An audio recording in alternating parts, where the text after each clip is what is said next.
Good afternoon, ladies and gentlemen, and welcome to session 4, our final session of this year's conference, Choosing the Right Wingman for Success, How to Benefit from Servicing Providers and Technology Support Partners.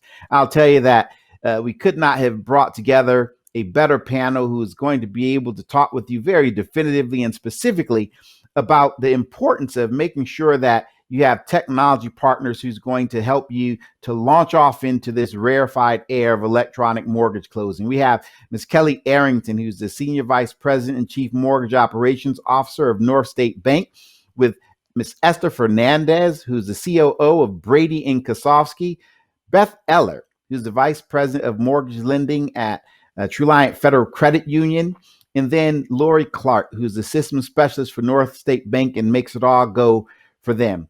These esteemed young ladies will be able to talk with you again about the ins and outs of what it is you need to look to in your technology support partner. So at this time, I'm going to turn it over to Ms. Kelly Arrington. Ozzy, it is absolutely vital to make sure you partner with vendors who are available for you and are going to provide excellent support. You want to find out early on what kind of availability they're going to have for you. You want to ask the vendor partners about running scenarios and being available live during your first eClosing. You do not want to go on your first eClosing and not have live support. You need to find out ahead of time if they'll be there for you in that live capacity. You also want to ask for references of other clients the vendor has onboarded. Check with them for their feedback. Actually ask them the tough questions and find out what their onboarding experience was like and what kind of service they got from the vendor.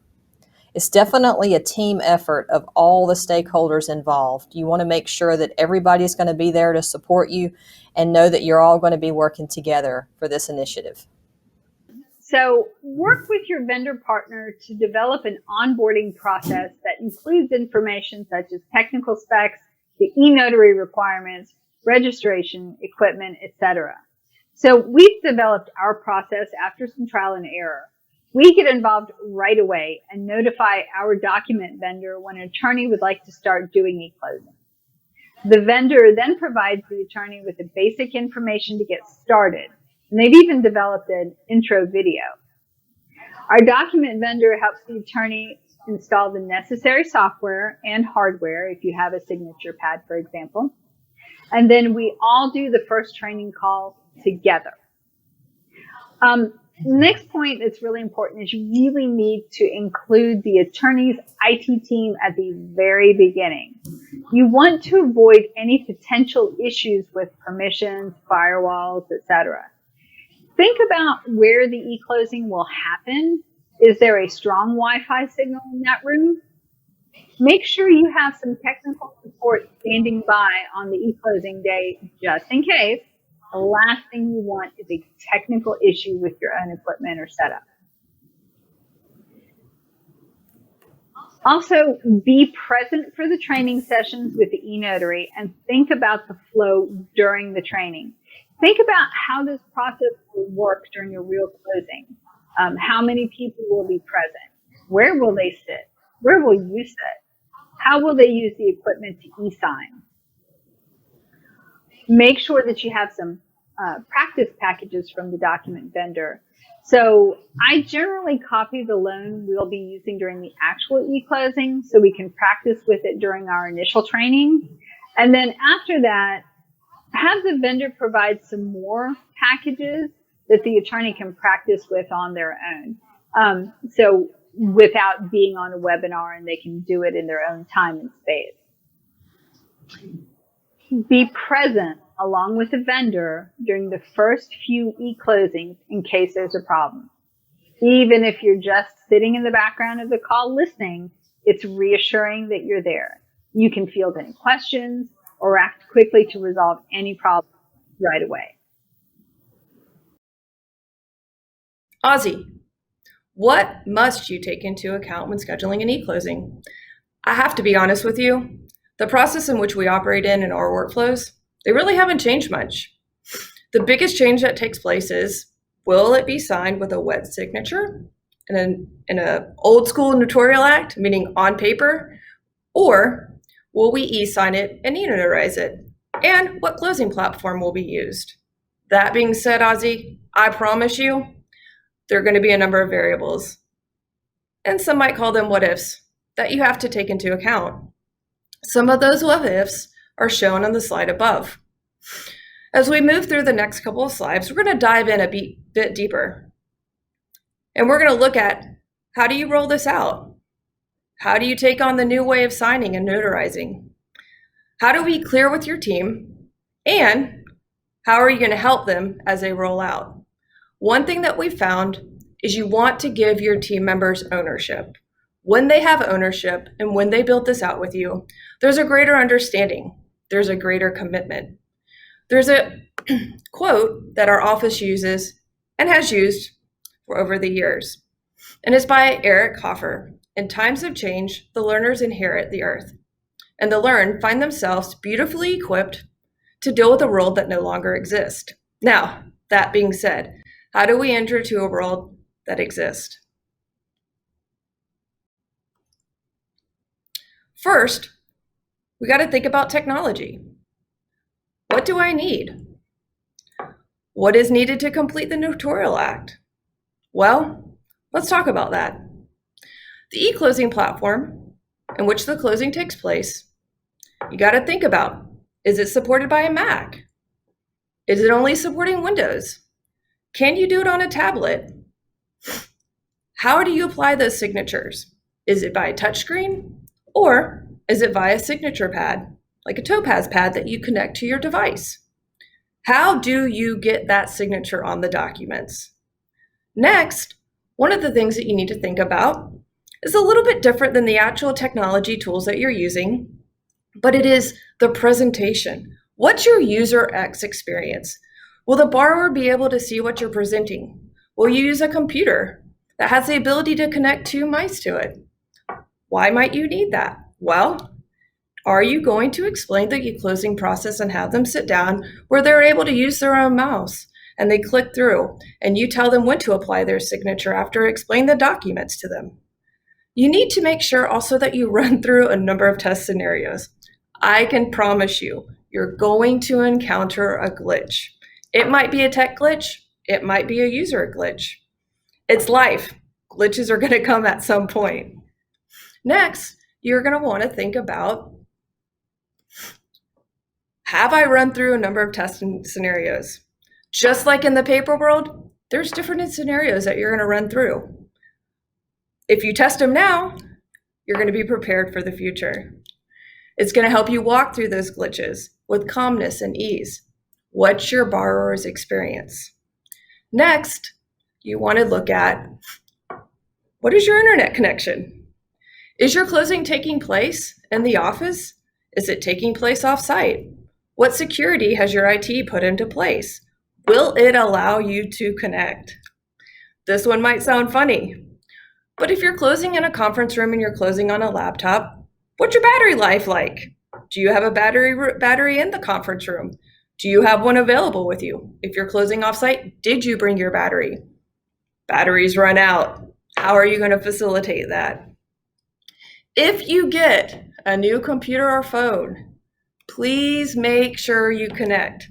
Make sure you test it. Every single time you have a new phone or a new computer, because in some device platforms, you actually have to use your phone to obtain a code. Is it going to give it to you? Is your computer going to connect to a hotspot if you're off-site? Remember, a very large part of the borrower experience is your comfort level. So the more you test, the more comfortable you're going to become in that platform and walking through their closing to apply the digital signature and the eNotarial Act. Last, this is a technology question still, although some might think it's not. Are you prepared for when the volume increases? When you buy in, when you commit, and you link up with lenders and the lenders commit to the eClosings, are you prepared? Do you have the tools there? And have you set the tracks for success? And setting the set tracks for success, you will make yourself a partner of choice. Are you a partner of choice? Finally, some of the key questions to ask yourself about the process. Now we've gone over technology, we've gone over testing, and we're going to move into more of a county specific as well as internet, because internet is always needed. So what are you going to ask yourself? Where's the closing taking place? There's two parts to this. One is going to be the location. So we talked about this a little bit earlier, and that is it in your office or is it off-site? The second question that you're going to ask yourself is, where is it located? What county are you handling the eClosing in? Just because you're in a county that can e-record, it doesn't mean that every part of the county, if you're not located and you're conducting the closing off-site, has good internet connection. Think about it. Are you going to be able to access that internet?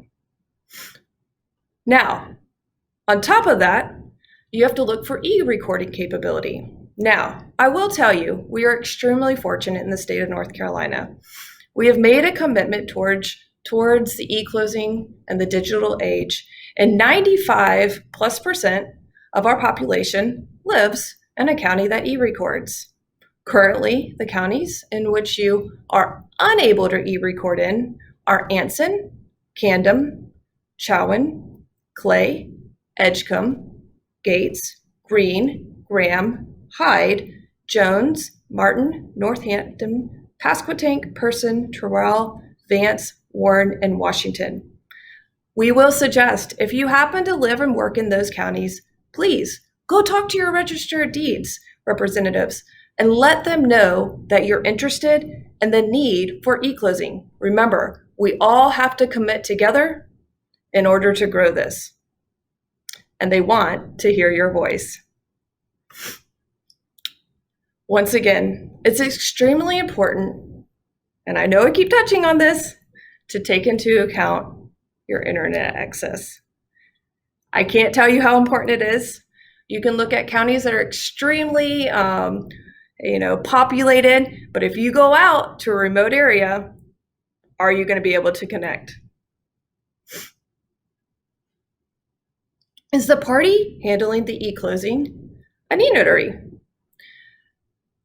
You remember, you have to be an e-notary to conduct an e-notarial act. What do I mean by this? It is a separate class and a separate notarial certificate. If you're looking to become an e-notary or to have staff members and team members become an e-notary, reach out to your local community colleges as they offer the courses. Lastly, what do I do if the county pushes back on recording my e-signed documents? Call the ROD, talk to them, explain to them what's taking place. I can tell you, they'll listen. And if there's still some confusion, reach out to the North Carolina Secretary of State's office. They've been amazing partners and supporters in pushing this digital age forward. I will also let you know that we've been fortunate enough to do thousands of e-closings across the state of North Carolina, and the RODs have been amazing in acceptance. Every once in a while, when it's a new e-recording, they'll ask questions. But after you call them, you explain to them, they understand it, they accept it, and they support you in the move forward. So at the end of the day, one thing that we want to impart upon this segment is look at the technology. Know the e-closing platform in which your lender is working on. Make sure you have the e-notaries. Build your tracks for success. And remember, the commitment is great and there will be challenges, but all of us working together and growing these partnerships will help the great state of North Carolina move forward. Sure, I'll be glad to talk about loan eligibility. Not all loans are eligible for e-closing. There are a number of different factors that determine eligibility, such as the loan type, or the purpose, or the investor, or the borrower. It's important to examine all aspects of the loan to ensure it's eligible. Guidelines and acceptance are constantly changing, so it's incredibly important to make sure you are up to date on eligibility guidelines. Investors are changing frequently their acceptance of e-notes, so it's very important to constantly check those. The lender must discuss e-closings with the borrowers up front so they know what to expect. It's not something you're going to want to surprise the borrower with at closing, so it's very important for the loan officer to have that conversation up front with the borrower and let them know what to expect during the process. It's also very important for the lender to identify an investor who will purchase and service the e-notes if the lender is not a servicer. Not all servicers purchase and service e-notes. So that's another thing to check for when you are thinking about doing e-closings. One of the things that's really important in the e-closing process are your understanding your post-closing requirements. So you've gotten all the way through and closed a loan. Now you have an e-note in your possession and you're ready to deliver that loan to an investor. And what are you going to do as a part of that process? This is critical for the success of making the e-closing go all the way seamless end to end. You need to understand what it is that your investor requires and what it is that they're looking for when you're delivering the e-note to them. That's a critical piece of this process. You need to be prepared for something unexpected to happen from time to time, such as the note may not transfer properly, and if it doesn't, you need to go back and make sure that you have the correct note with a tamper evidence seal that you have sent over to the investor. It's important that your staff understand how to post-close the loan and send it over. How are you going to deliver the rest of the documents on the loan? The e-note will go transfer through your e-vault and move over to the investor seamlessly. But you may have other documents that are in paper form, or they may be other electronic documents that you're required to send. How do you marry those things up to make sure you've delivered a full loan to the investor or your full requirements? And how are you going to deal with your trailing docs on your loan? The e-note will transfer immediately, but you'll still have title and other items that come back later afterwards that you will have to be prepared to transfer at a later time. So the post-closing process can be a little different than a paper file, but once you learn the transition, it really does go very quickly. Our post-closers here at TruLiant prefer e-closings over paper closings because the delivery is so seamless to Fannie and to Freddie whenever you upload that e-note. It's a much easier process and far more efficient in the end. Getting your team and management on board is absolutely important in the e-closing process for success. First thing that you need to make sure is that you've got to have excitement internally. Does your institution really want to do e-notes? Are they prepared from beginning to end? With that, you've got to have all of your staff on board and your management team. Having that management team buy-in makes for a successful rollout internally with everyone. It's really important that they understand the benefit to the buyer, the benefit to the borrower, the benefit to your financial institution, the efficiency gains that you're going to pick up. You need to actively engage those internal partners during your rollout phase. We track every e-closing. We celebrate every success. We talk about them routinely and weekly. We report them. We have regular tracking and discussions that go on all the time about e-closings to try and continue that momentum once you start it. It's like a lot of things. If you don't have a plan for how you're going to roll it out internally, then it's hard to sell it to people. They've got to understand the benefit of it in order for them to sell it out to the public. They've got to be clear about everything from step to step. We actually did demos with our MLO team so that they could see what the process was like. We have a weekly call with our vendor where we discuss successes for the week. We highlight and let them know when the e-closings are going to be that week. If there's an issue, then we can quickly get a hold of someone and resolve whatever the problem is. But you've got to have excitement and an internal almost campaign to roll it out. And you've got to have that buy-in from all parties internally. It's great to keep it as a high profile agenda item. It's so new, it's so fresh. Everyone's excited about it, and you've got to really talk about it to keep it out there in front of everybody, or it gets lost in the daily mix, and you don't want that to happen. Thanks, Ozzy. Yes, communication with the borrower is really important. First, I would say educate your loan officers and assistants on the process so they can explain it easily. They should know how an e-closing works in general.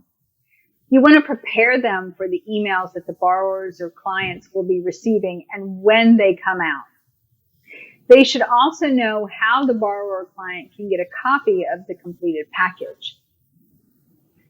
Next, I would say personalize the reminder emails to the borrowers, the loan officers, or the attorneys. There are a lot of automated emails that are built into the process. Customize them as much as you can, but make sure that they are simple and clear. I also made custom emails that are a little more personal that we send out in conjunction with the automated ones, but there aren't too many of those either. These emails include the loan officers and the attorneys so that everybody is kept up to date.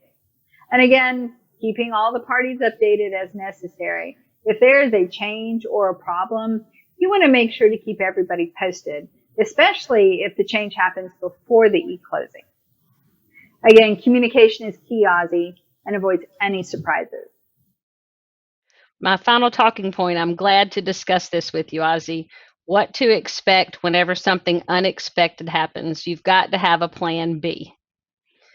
E-closings are new technology.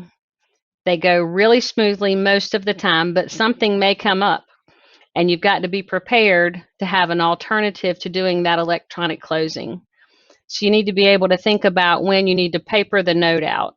You could do a hybrid and only paper out the legal notarial docs, or you could paper out the full loan closing package. That's your decision. But you need to be able to move quickly if you have an equipment malfunction, if a member, for whatever reason, or a borrower cannot connect on the technology front, if you have a Wi-Fi issue. What if you have some type of a health issue? There might be something that's an unexpected event that happens at the last minute. And in order to maintain your closing date and your relationship with your referral partners, you're going to want to have that plan B in place. And I think you need to have honest and open communication. We have found that that helped us more than anything. When you explain to people what an e-closing is about, those borrowers are so excited to take advantage of this. And they also understand it is new technology, and that as people work their way through it, there are times if you're doing an e-notary closing, there may be a glitch in there. So just be honest, communicate with them, tell them what the plan B will be, make sure that everyone understands that, and then build that out as a team. Internally, make sure internally that you know each other's pain points. What happens if you're the closer and this happens? What happens to the loan officer or the processor? Who's going to speak to the member? Who's going to pick that closing up and push it out across the finish line? You need to make sure that you've talked to all of your referral partners about that in the event that something happens.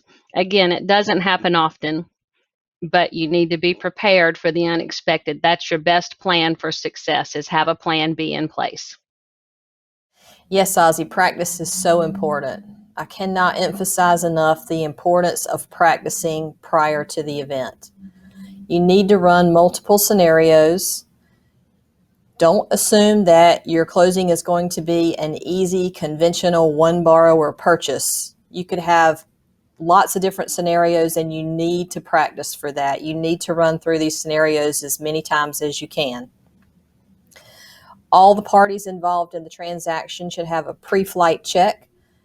Whether you're the lender or you're the attorney, you should do these things in advance and make sure that everything is going to work. You don't want your e-notary sitting down at the table for the first time at the e-closing. You want her to do that ahead of time so that you know that it's going to work. It's so much better to uncover the technical issues prior to the event rather than the day of. So if you run scenarios multiple times and you're going to have technical issues, you'll be able to uncover those ahead of time and have the time you need to fix those. Think of what kind of scenarios you encounter now at closings, and think about how you'd handle it in an e-closing environment so you'll be prepared. You just need to take a lot of time to practice and make sure you're ready. Thank you so very much for that awesome presentation. Kelly, Esther, Beth, and Laura, you are absolutely the best in the business. And as you were making that presentation, we have a number of questions that our audience has sent in via our chat. And so let's go ahead and take an opportunity to go into our Q&A session.